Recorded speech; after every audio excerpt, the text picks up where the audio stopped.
तो वहीं जींद में कांग्रेस का विपक्ष आपके समक्ष कार्यक्रम में राज्यसभा सांसद दीपेंद्र हुड्डा भी सरकार पर जमकर बरसे। उन्होंने कहा कि प्रदेश में बीजेपी जेजेपी का स्वार्थ का गठबंधन बना है, जिससे हर वर्ग परेशान है। पूर्व मुख्यमंत्री भूपेंद्र सिंह हुड्डा की अगुवाई में आज इस तरह से दूसरा कार्यक्रम विपक्ष आपके समक्ष आयोजित किया गया था। पहला कार्यक्रम करनाल में आयोजित किया गया था और जींद की ऐतिहासिक धरती पर यहाँ पर दूसरा बड़ा कार्यक्रम आयोजित किया गया है। अति उत्साहित जो है न केवल कार्यक्रम के आयोजक दिखाई दिए थे, बल्कि युवा सांसद दीपेंद्र सिंह हुड्डा भी दिखाई दिए थे। साथ ही ऐलान भी किया गया है कि अगर जींद की 500 सीटें कांग्रेस की झोली में डाली जाएंगी तो चंडीगढ़ की कुर्सी जो है वो भी लोगों के पास होगी, यानी कांग्रेस के पास होगी। कितना इत्तेफाक रखते हैं दीपेंद्र जी? देखिए, आज का जो मुख्य कार्यक्रम था वो लोगों की आवाज़ और लोगों के मुद्दों की लड़ाई लड़ी जाए, विधानसभा के अंदर भी और संसद के अंदर भी। और जींद के अंदर लोगों ने अपनी अपनी बात रखी। आज प्रदेश में इस सरकार से हर वर्ग दुखी है, चाहे वो किसान है, चाहे वो गरीब आदमी है।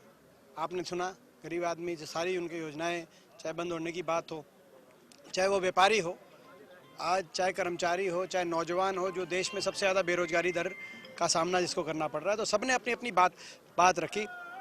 और एक जिम्मेदार विपक्ष की प्रजातंत्र में यही भूमिका होती है। जिम्मेदार विपक्ष एक लड़ाई लड़े और हुड्डा साहब के नेतृत्व में चंडीगढ़ में लड़ाई लड़ी जाएगी। और साथ में मैंने ये एक बात कही कि प्रदेश के एकमात्र विपक्ष के सांसद होने के नाते हरियाणा प्रदेश की विपक्ष की आवाज़ दिल्ली के संसद के अंदर भी वहाँ पहुँचाने का हम काम करेंगे। किसानों की शहादत का भी आपने जिक्र किया था कि जो किसान जो है बॉर्डर्स पर मारे गए हैं, कांग्रेस उनके साथ गई थी। अभय सिंह चौटाला हालांकि जिस बिना पर उन्होंने विधायकी से त्याग पत्र दिया था वो जा भी नहीं पाए थे उनके बीच में। तो कहीं ना कहीं क्या माना जाए, कांग्रेस की जो है सांगठनिक मजबूती के लिए इस तरह के कार्यक्रमों का आयोजन या फिर शक्ति प्रदर्शन? देखिए, ये एक विपक्ष की भूमिका।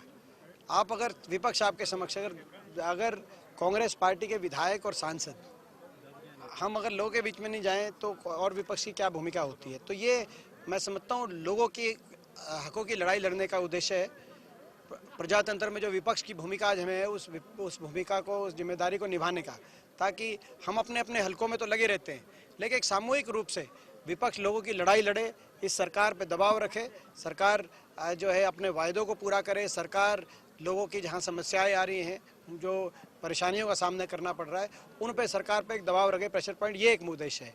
बाकी जहाँ तक राजनीतिक बात है, निश्चित तौर से आज जिस तरीके से लोगों का आशीर्वाद मिला, पूरे जींद के कोने कोने से आज लोग आए, ये इससे हमारा बहुत हौसला बढ़ा है।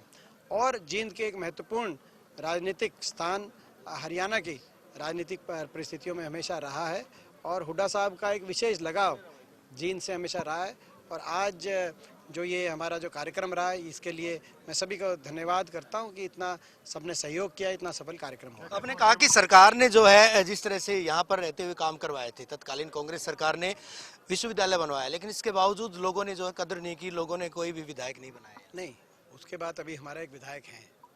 मैंने जो कहा उस समय जब फैसला किया विश्वविद्यालय बनाने का, उस समय कोई एक विधायक नहीं थे यहाँ से, लेकिन फिर भी हुड्डा साहब ने रणबीर सिंह हुड्डा जी के नाम से एक विश्वविद्यालय प्रदेश में जब स्थापित करने की बात आई तो जींद में वो स्थापित करने का एक ऐतिहासिक निर्णय लिया। मैंने ये बात की जब उस समय हमारे विधायक नहीं थे। आज तो हमारे विधायक हैं। उसके बाद आज जो है सुभाष गांगुली जी विधायक हैं। और मैं मानता हूँ आने वाले समय में जींद के अंदर लोग समझदार हो चुके हैं, समझ चुके हैं, अपने पराये की पहचान कर चुके हैं।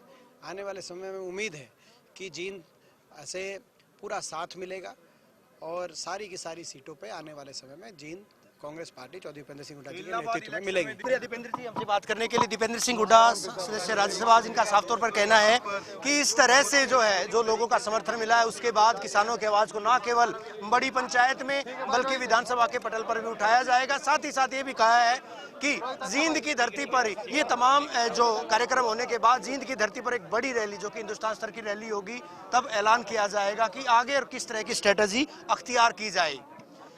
वीडियो जर्नलिस्ट अंकित व सहयोगी रोहताश बोला के साथ रवि जांगड़ा, इंडिया न्यूज, जींद।